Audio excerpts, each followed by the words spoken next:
Hey guys, so with this one there are quite a lot of questions that we're going to do. I'll quickly show you. So this is the first slide, then we're going to be doing this one, then this one, and that one. I just couldn't fit everything on one slide, but here we go. So the first one, okay, so let's see what they say. They say that a battery in the circuit shown below has an EMF of 12. Okay, so that's a constant value. That is what the battery actually says on the battery. Like if you had to go buy that battery in the shop, it would be a 12-volt battery, right? But when we put it into the circuit, it will probably not give us 12 volts. It will give us like 11 volts or something like that, because some of the voltage is going to be lost because of the internal resistance. Okay, so switch S is open. Okay, so nothing is happening because the electricity cannot flow because that switch is open. So it says write down the reading on V1. So when nothing is flowing and you have a battery, okay, whether it's got a resistor inside it or not, let's actually go put a little resistor if you guys want to, so we can put some dotted lines here. And then let's go put a little resistor. And okay, so we've got this and we've got this, and then you've always got a voltmeter connected across the battery. Okay, and that's always this guy here. Now that voltmeter will always read the EMF if there is no current flowing. If there is no current. So that V1 is going to be reading 12 volts because that's a 12-volt battery. But for V2, let's quickly see what will happen at V2. And then typically, if you have any other voltmeters connected anywhere else in the circuit, those voltmeters will typically have a value of 0. Okay, so for this one, we will just say 0 volts. But if it's anything, if it's the voltmeter that is connected across the battery, then that one will always read the EMF of the battery. The switch is now closed, and the reading on the ammeter is 1.2 amps, and the power given off or dissipated in resistor X is 5.76 watts. It says define the term power, and there's the definition of power. It is the rate at which work is done or energy is transferred. So we know that power is equal to or we can actually just simplify it. We can say work divided by time. So it is the rate. Rate talks about time at which work is done. Okay, that can sort of help you to remember the definition. Next part says calculate. And we must remember all the things that they told us. They told us that the ammeter is 1.2 amps. That's important. So it says calculate the resistance of resistor X. So we know that there are 3 formulas for power in electricity. There's this one, and then that one. Now, if you know the way a circuit works, we know that all of this, so from here up to here, okay, so once the electricity gets here, then some of it would go, whoops, let's get a different color. Some of it would go this way, and some of it would go that way. So because it has to split, that means we are now in a parallel section. So maybe some of it will go this way, and then the rest would just go up here. But then what would happen is that they would come together again over here, and then they would carry on like this. So everything that I have done in yellow, that is part of the main circuit, and then all the stuff in red, that is where they split up. Well, let me actually do it in different colors. So maybe some of the electricity would go this way, up to there, and then some of it would go this way. So we can put a little line there showing arrows. So that area there, because it had to split up, this whole area here is a parallel section, whereas this part here in yellow, that's part of the main circuit. So it's almost like this is the big river, and then when it gets over here, some of the water goes this way and some of the water goes this way, but then it joins together again over here, and then it carries on like that. So what am I on about? Like, why am I telling us this, or telling you guys this? Because if we know the current over here, then we can see that because it's yellow and yellow, we know that the current will also be, we know that the current over here and the current over here will be the same. So the current going through this resistor is also going to be 1.2 amps. So we could just go use, what did they want us to find? The resistor. So we could use this formula here. So we could say that 5,76, which is the power, is equal to 1,2 squared, which is the current, multiplied by R, which is the resistor. And then you could get R by itself by saying 5.76 divided by 1.2 squared, and R would be equal to 4. So that would be 4 ohms. 4 ohms. So let's just remember that for later. Okay, next one. Calculate the total external resistance in the circuit. So that means we're going to have to go get this resistor, which we already know, and then all of this, and then this one over here. Now, pay careful attention, guys. What a lot of you might do is you'll say, oh, these three are all in parallel, and then you're going to go say 1 over 2.4 plus 1 over 6 plus 1 over 6. But that is not correct. Look carefully. Can you see that these two resistors, they are part of the light blue part, right?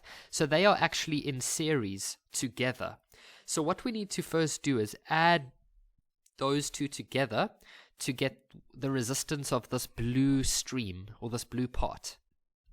Okay, so that blue part is going to be 6 plus 2.4, which is going to be 8,4 ohms.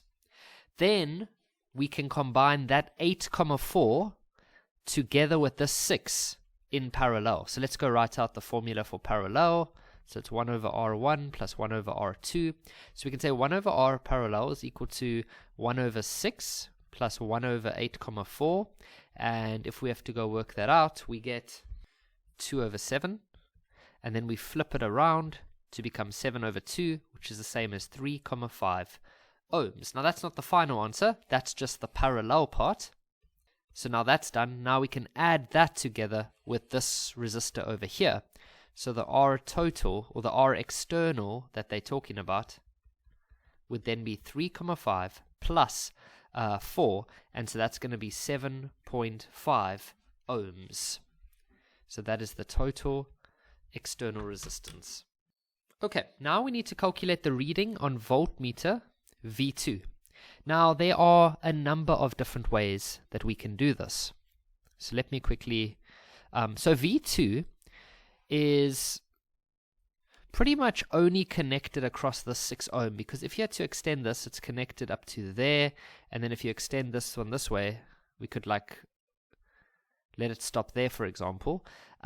So we know that it's definitely measuring. I mean, you could extend it further, but then it's just going to start getting weird. So we know that it's definitely measuring across the 6 ohm resistor. Okay, so it's connected across that. So we need to go and somehow figure out, because if we want to work out the voltage, we know that voltage is current multiplied by resistance. We need to know how much current is going through this part of the circuit. So when this 1.2 amps arrives over here, some of it is going to go this way, and some of it is going to go that way. And we need to try to figure out how that's going to work. So there were these formulas that we used to use in grade 10. Well, not all schools did it, but a lot of schools did them, where if you know the current, the total current arriving over here, then if you know the different resistors, you can somehow use fractions to work out how much of the current is going to go this way and how much of the current is going to go this way. Okay? And that formula goes like this. You can go I of a specific branch. So let's say, for example, you want to know, let's call this, for example, branch number 1, and let's call this branch number 2. Then if you want to know how much current goes into branch 1, you can just say R parallel divided by R1 multiplied by the total current. If you want to know how much goes into to the second branch, you can say R parallel divided by R2 times by the total current. Okay, so if we want to know how much current is going to go into this branch, all that we need to do is we need to say I2 is equal to R parallel, which we calculated as 3,5 over this resistance in this. So when I say R1, R2 over here, I'm talking about all the resistance in branch number 2, which is the 6 and the 2.4, which is in series, remember, like we said earlier. So that's going to be 8.4, and then we're going to multiply that by the total current, which is going to be 1.2. And so if we had to go work out that, we should get 0.5 amps. 0.5. Okay, so that means that 0.5 amps is going to go this way, and the remainder, which would be 1.2 minus 0.5, which is 0.7 amps, would go this way. So 0.7 amps this way, 0.5 amps would go that way. So now we know how much current is flowing through this resistor, so we can work out its voltage by using V equals to I times R, and so I is 0.5 and the resistance is 6, and so that's going to give us 3 volts. And that's for V2, so we can say that V2 is 3 volts. Now, some of you might not have liked that. I have picked up in the past that some students are not aware of those other formulas that I just showed you, like how much current goes this way and how much current goes this way. So let's do an alternative method. What we can go do is we can go work out what this voltmeter is going to be. Now remember that this voltmeter, V1, it will measure the EMF when the circuit is switched off. When the circuit is not flowing. Okay, it measures the EMF. But when the circuit is flowing,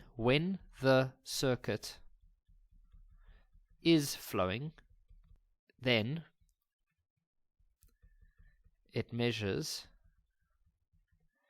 the external voltage. Some people like to call this the terminal voltage. So it measures the voltage that's being delivered to this one, this one, this one, and this one. Okay, so that is what V1 measures. So let's go measure what V1 is going to be. So we can use V is equal to I times R. Because V1 is measuring the external, we must use the external resistances, which is this one, this one, this one, and this one. But we already combined all of those in the correct way because some of them are in parallel, and we got 7.5. So we know that the total current in the circuit is 1.2, and we know that the total resistance in the external part is 7.5. And so if you had to go work out V1, you should get 9 volts. Okay, so we went to the shop, we purchased a 12-volt battery, but only 9 volts is actually being delivered to the external circuit. Obviously, 3 volts is being lost in the battery itself. Okay, so now what's interesting is that, so we know that there's 9 volts being delivered to the external part of the circuit. We can quickly go work out how much voltage is being used over here. So we know that V is equal to I times R, and we can say this is for resistor X, so we can say Vx. So we know how much current is flowing through there, it's 1.2, and we know that the resistance for that one is 4. And so that's going to give us 4.8, not ohms, Kevin, volts. So 4.8 volts is being used over here. So how much voltage is left over? Well, if we say 9 minus 4.8, that's going to give us 4.2 volts. So there is 4.2 volts left over for this part. But remember that this part is in parallel. So we know that voltage in parallel is the same. So we know that the voltage across this branch will have to be 4.2. And then the voltage going through all of here would also have to be 4.2. Not 4.2 for this one and 4.2 for this one. 4.2 altogether. Okay, 4.2 volts altogether.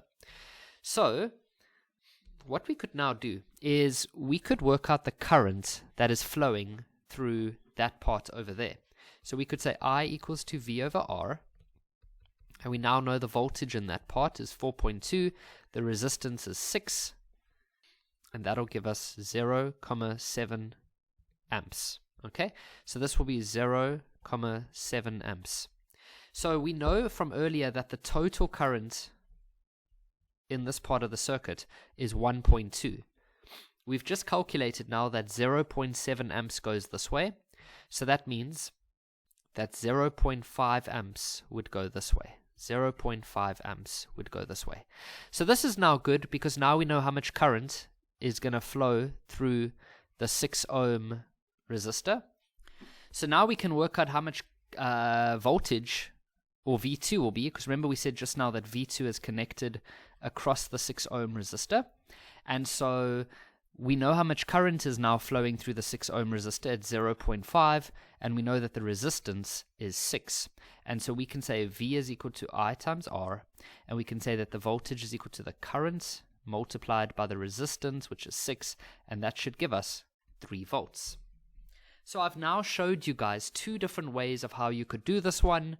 I'm hoping that for most of you, you would find one of those understandable. And here's our last part. So it says that the length of wire of negligible resistance is used to connect point P to point Q in the circuit. A length of wire of negligible resistance. Oh, I see. Okay, I was reading that weirdly.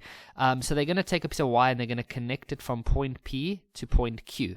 Okay. So they're going to connect a piece of wire. Now, you've got to understand that that's going to affect absolutely everything. Let's see how this would work. We know that the electricity flows this way. It goes down here. And then some of it would go this way. Okay, well, let's do that in a different color. Let's stick to the way I used earlier. And then we said that some of the current will go this way. And then through here. Whoops, sorry. Just up to there. And then we said that the rest would become yellow again. Well, that color.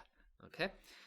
And then we said that some of the other current would go this way. And go here. And go here. But now, remember, electricity is always looking for the path of least resistance. So when this current over here reaches this point Q, all of it is going to go through here because there's absolutely no resistance. Okay, so it's going to go to there, and then it will join up. Okay? So what we've effectively done here is we've eliminated this little resistor. So the total resistance in the circuit is going to become less. So R external will decrease. So think about what that does. What will that, if your resistance, your total resistance in the circuit becomes less, what does that do to the current, which is like how fast everything will flow? Well, if you've taken away a resistor, then everything is going to flow faster. So the total current, the current will increase. Now, if you've watched some of my other videos, I would have explained how an increase in current is going to make your voltage in the battery much higher, and so V1 is definitely going to decrease. But let me try to explain that a bit. So we know that your EMF, when you buy it from the shop, it's going to be used up on the internal part of the battery, which is this part over here. We call this the lost volts.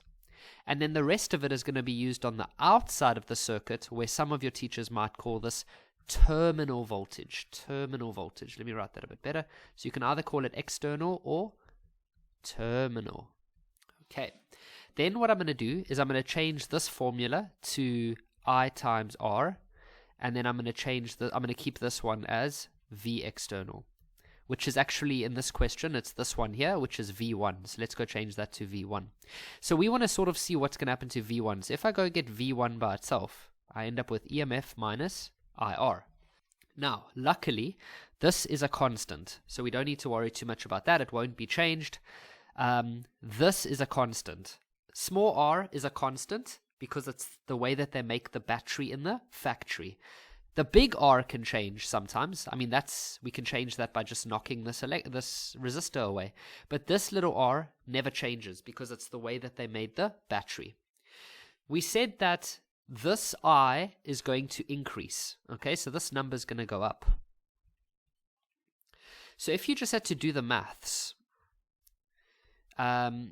this stays the same, this number is going up, and this stays the same.